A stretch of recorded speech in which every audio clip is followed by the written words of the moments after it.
Periode ketiga yaitu periode akulturasi.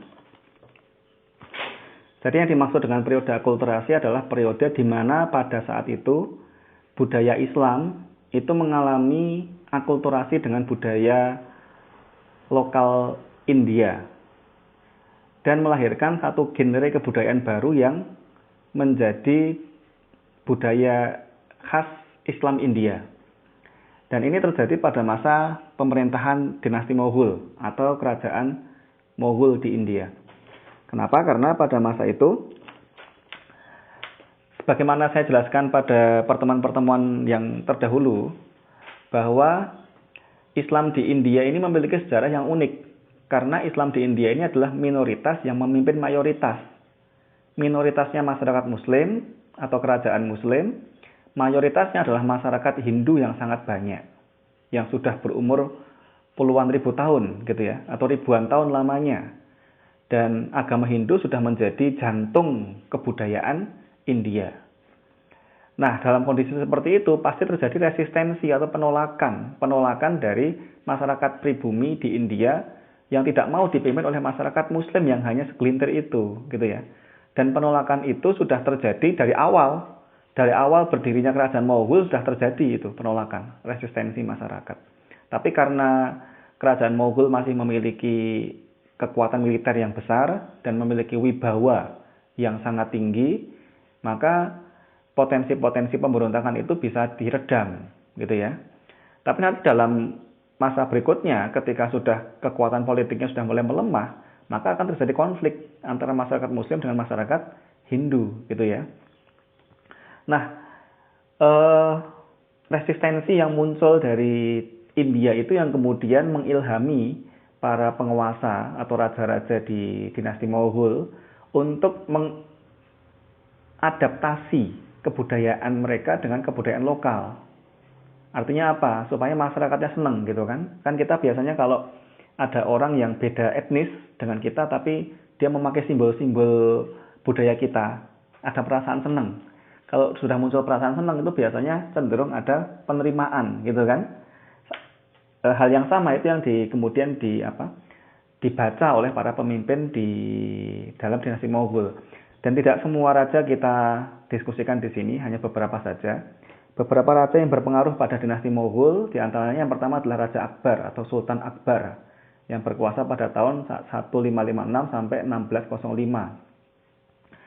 Di mana pada masa Sultan Akbar, wilayah India ini mencakup wilayah yang sangat luas.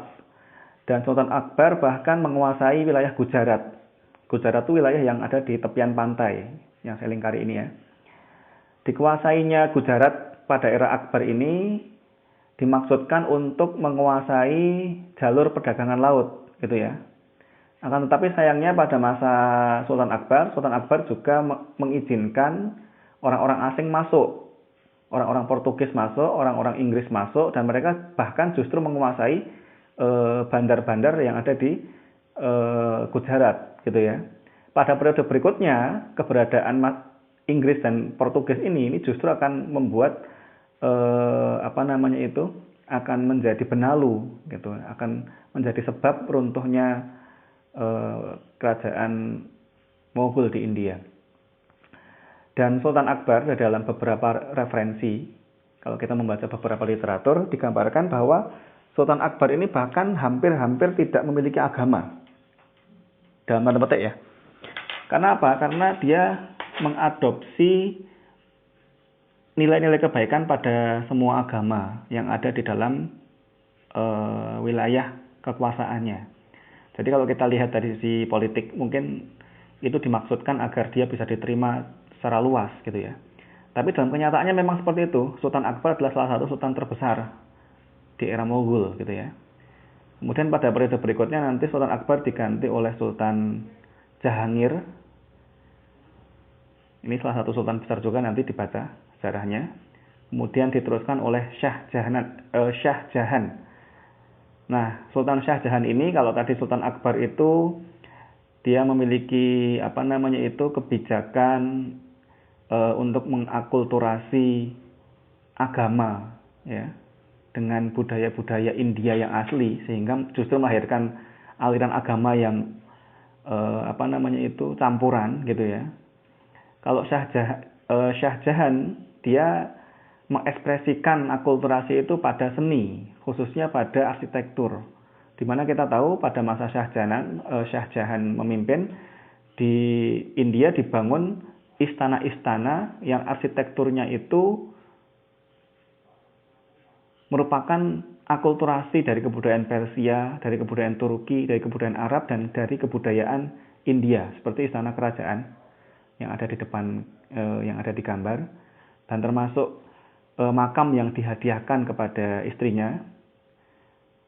Itu adalah arsitektur yang merupakan arsitektur Islam yang akulturatif gitu ya, yang menjadi unik gitu ya. Artinya Islam khas India, tidak muncul di arsitektur seperti ini, tidak muncul di tempat-tempat lain gitu ya. Nah, kemudian era terakhir pada periode 3 ini adalah era Aurangzeb. Aurangzeb ini salah satu raja terbesar di kerajaan Moghul yang dia berhasil menyatukan wilayah-wilayah kerajaan Moghul yang tercerai-berai, yang hampir mengalami disintegrasi. Tapi berhasil disatukan kembali karena kemampuan diplomasi dan kekuatan militer yang digunakan olehnya. Akan tetapi raja-raja yang memimpin kerajaan Moghul setelah Aurangzeb itu ternyata raja-raja yang tidak memiliki kecerdasan yang dimiliki oleh raja-raja pada masa sebelum Aurangzeb, dan itu menandai siklus turun dari kekuatan politik Islam yang ada di India.